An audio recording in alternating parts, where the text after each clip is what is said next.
month as we are getting ready to close out the month, but we are getting ready to just begin celebrating the divine as a spiritual community. We're just getting going. We have a lot to do, but we're letting it be good, and we choose collectively to grow and glow through joy and fun. And as the theme of the month would suggest, we are celebrating spirit. And as the topic of today is turning on your high beams. Our high beams is the higher consciousness and a higher way to look at life, because it is from that vantage point of seeing through truth that we truly grow. And so I want to welcome you here. For those of you who are new, welcome. We are part of the Agape Association and Affiliation of Communities, and we represent and our New Thought teachings, that golden thread that we find in all of the mystical teachings, the mystical transcendental teachings of all the religions. Every religion has a mystical aspect to it, and at the mystical aspect, everybody's talking the same language. That golden thread that runs through all of them, whether it is Judaism, Hinduism, Buddhism, Christianity, Islam, shamanism, the golden thread of truth is what we are interested in, because that is what sets us free. And we are here to be set free. That is our job. Our job as your community is to cultivate that. We are to cultivate that by turning on our high beams and being a beaming community, practicing the law of radiance. The law of radiance is where we allow an unobstructed expression of the divine to happen through us. We're going to get there in a moment, but before we do, there's a few things that we want to become cognizant of. Like when you're driving your car, you turn on your high beams so that you can see a little bit further than you can with your low beams. And so we want to be able to see farther, and when you can see farther, it helps you to give you a better perspective of where you're going and what you might be able to anticipate. And so there's kind of two aspects of turning on your high beams. Turning on your high beams is one where you want to be able to see beyond what's in front of you. So a lot of times we are brought into situations in life where we just focus on what's right in front of us. We might be brought into a financial crisis, and we're focused on just that crisis. Oh my God, what's happening here? And I get mired down. Or I might be brought into a health challenge, and then I start looking at just the health challenge. I'm looking at just with my low beams and seeing. But always, whether it is financial, whether it is health, whether it is in relationships, there is something greater and grander that wants to express itself. And that's what we are to do, is to turn on our high beams to see what is greater and grander that is seeking to express itself. Oftentimes we get challenges in life, and we want to always come to that. Some easier said than done. And that's what our spiritual practice is about. Our spiritual practice is about flexing our muscles. Flexing our muscles, there's the turning on the high beams to see what is beyond the front, right? What is before us, what is immediately before us. And then there's the part where we turn within to see what's in our blind spots. There's two things that we're doing in life. There's two things we're doing in life. We're healing, as it said in the reading, and we're growing. We're growing and healing and growing. And in order to heal, we want to be able to check into our blind spots and see what's going on.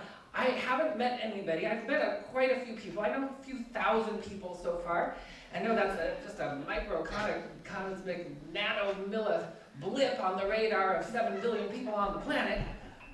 But everybody I've met has an issue of some sort, including myself.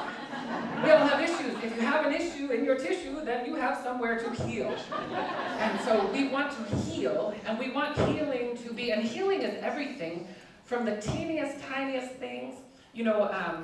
I had a friend of mine.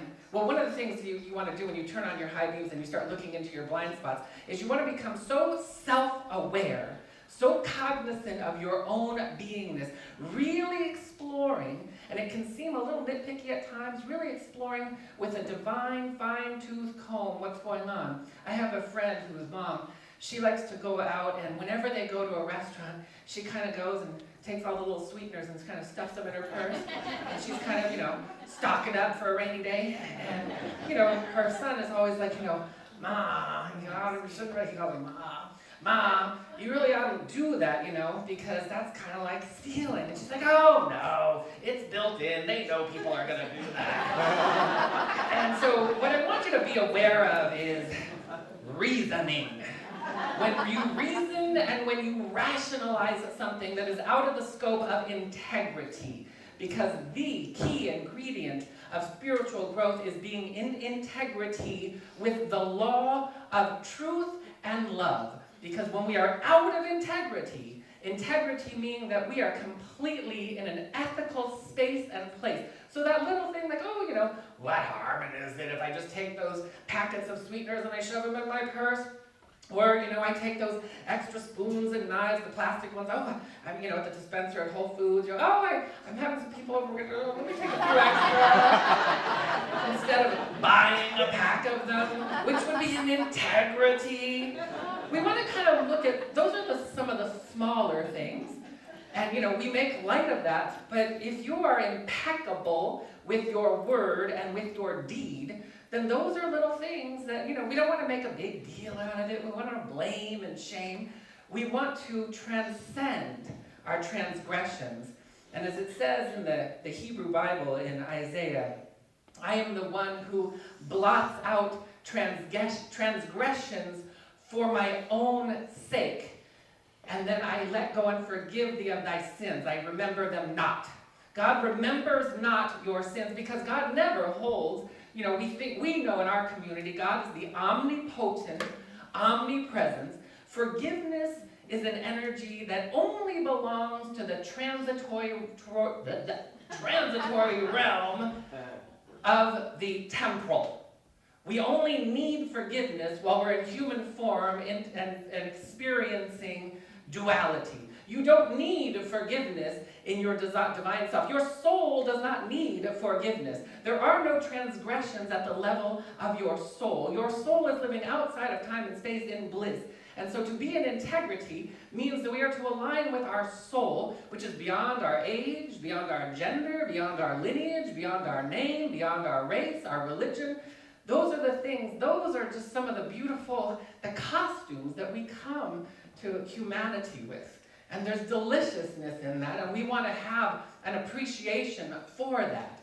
But then we want to become aware of there's healing and there's growing. Growing in its finest form is when we are allowing the law of creation to happen through us and expand us to greater experiences of divine illumination than ever before, to expand us into the mysteries of the cosmos, the codes back of creation, the language of the divine, of your soul, speaking to you beyond words.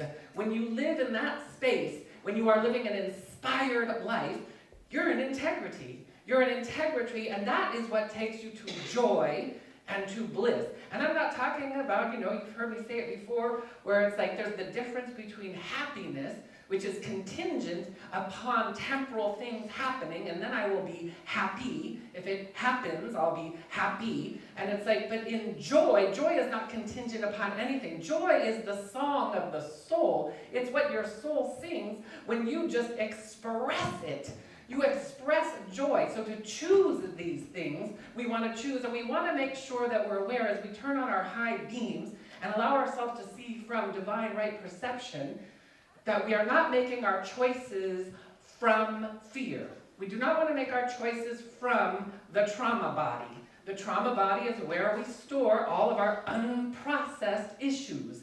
And when they come up, it is very tempting to want to make a decision from there. We've all heard in the extreme, don't make your decision when you're angry, which is exceedingly great advice.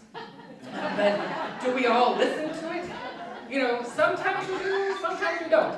On a scale of 1 to 10, if you're like, "Argh!" you might be like, I can't listen. It's like the horse is out of the stable. And it's like, God help whoever is on the receiving end. Yeah, does that happen? And this is where we forgive and we allow we give our transgressions to God. There is no true healing. True healing must happen through God, through the divine, through love, through bliss. That is the only place true healing. Now, some people, I was talking to somebody, a nutritionist the other day, and they were saying how, there's all these studies. This is somebody I really believe wholeheartedly in the advice that they give with regards to dietitian and nutritional information. I'm not going to go into it very much, but I'm going to tell you this. There is a tremendous amount of erroneous information out there regarding dietary issues and concerns and nutritional information. A ton of erroneous information that people just, this was my experience. And the one key thing that I'm going to just highlight is when it comes to dietary concerns and nutrition, oftentimes they run studies. And they'll say, okay, here's this person, we'll just take exhibit A, and they're eating all these horrible things, all the fried foods, all the cakes and cookies, and all the sugars, and all the things that contribute to a whole host of diseases. And then we're going to go ahead and we're going to eliminate, so in this trial, they're going to eliminate maybe 50% of those toxins. And then the person's like, oh my God, I feel so much better.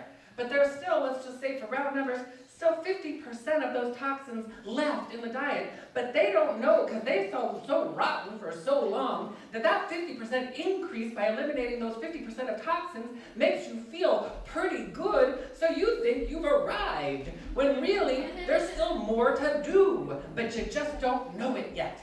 And so when you get true information, you want to make sure that what you seek, you want to make sure that you're coming from a vantage point of understanding what you are seeking, because what you seek, you shall find. And so we want to turn to that place. And it is through the very principles and practices of life visioning, of prayer. People always ask me, like, but what am I supposed to do? You always tell me to pray, you always tell me to meditate, vision, but what am I supposed to do? Well, you're actually supposed to do prayer and meditation and visioning. Because when you do not from there, when you don't return to first cause, when you go to the beginning is where prayer and meditation take us to. It's like trying to get to the 13th floor without an elevator. Just, I just want to get in here. I'm just going to come in here. It's like you got to come in on the ground floor and make your way up there. And so we want to make sure that we're opening our lives and coming in at the ground floor, the divine heavenly, that we're anchoring heaven on earth to, through, and as our beingness. And so we want to make sure, as we have the class in prayer and prosperity coming up, these are the things. I'm not offering these classes for my own good. I'm offering these because we are a community that wants to flex the muscles of spiritual growth in our own beingness. You don't get strong by lifting up a barbell once and then going, okay, where's those big beefy biceps? You get the muscles by repeatedly lifting them up. And then oftentimes we're lifting not against the force of gravity, but against the force of fear. And this is what we are here to transcend. We are to transcend the illusionary, transitory energy of fear, and to not make our decisions from that place. We want to turn on our high beams, and we want to focus on what's seen beyond the situation. There's always something. We've all heard about going from the breakdown to the breakthrough. The breakthrough is when we allow ourselves to see beyond, and that we want to say, okay, there's something wonderful that's taking place here. Show me, God. Two of my favorite prayers are the prayer of St. Francis and the prayer of serenity, because both of them give you a key ingredient into prayer, and that is, grant me the serenity. Serenity is a powerful energy. Serenity asks you to be powerful. Serenity is unmoved. It's unmoved peace. That's what we want. So we want that unmoved peace of mind and clarity to move us, but we're asking the divine through us to activate these energies. Lord, make me an instrument of thy peace, of thy good, of thy prosperity. Prosperity is the mandate. Wellness is the mandate. Joy is the mandate of the kingdom of heaven. And we are to claim that, which is what we're going to do, because I got to wrap up. And I'm going to wrap up on two notes.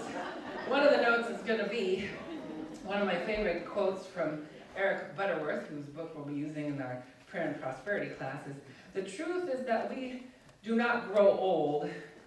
When we stop growing, we are old. I want to really let that sink in. And many of us, no matter how young you are, sometimes I've met some young people that are so old. And so you don't want to stop growing. We grow through healing and through a creative expression. And so we want to embody that. We're going to embody that. I'm going to ask you to just join me with a few more embodiment proclamations, because we want to proclaim and declare. This is what we do in our spiritual community. A prayer is not about beseeching something to come forward to us. It's about awakening something within us that allows us to be in divine right receivership. And so when we declare something, we are aligning with an eternal spiritual truth. The truth that we deserve the very best. We are entitled to the very best. You're going to get the very best at some point. You get it in little blibs and blurbs here and there, but you are to get it 24/7.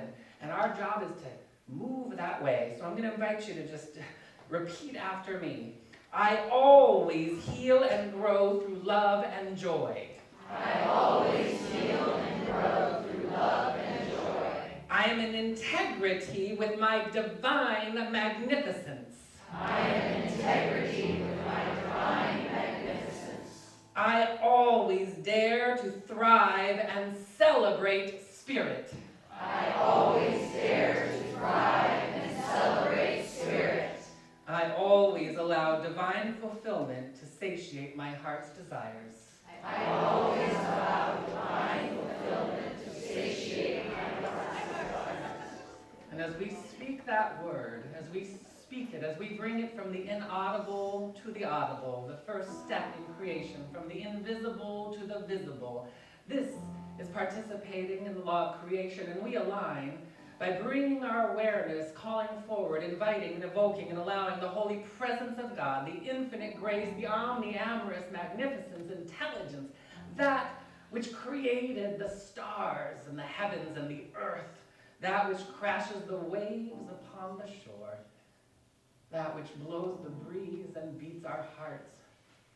We open into that which flows the blood through our veins and sees through our eyes and hears through our ears. We return to the beginning of the great remembering of our own divinity, that we choose to remember and know and feel and allow that we are born in the image and the very likeness of the Holy Spirit of God.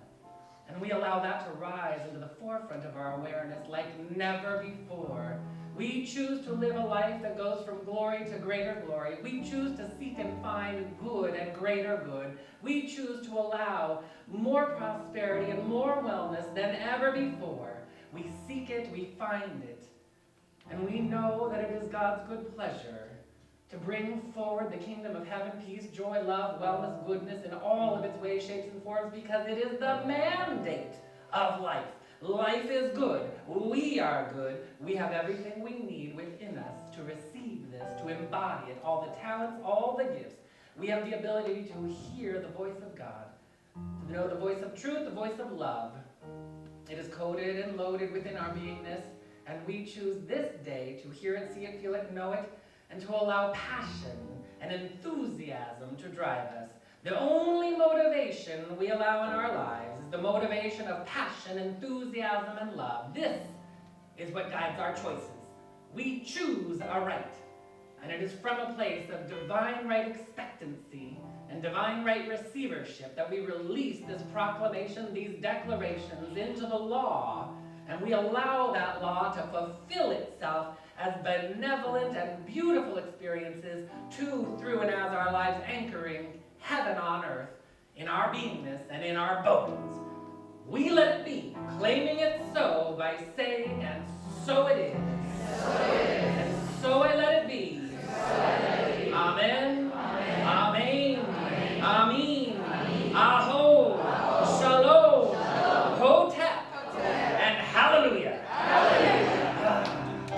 Yes.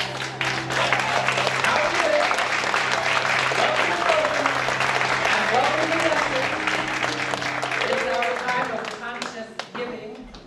And just as a reminder, as the ushers are coming forward, if you never heard a word we said here, you'd still, your soul knows it, and it awakens it. Yes. So don't rely on an intellectual understanding. Yes.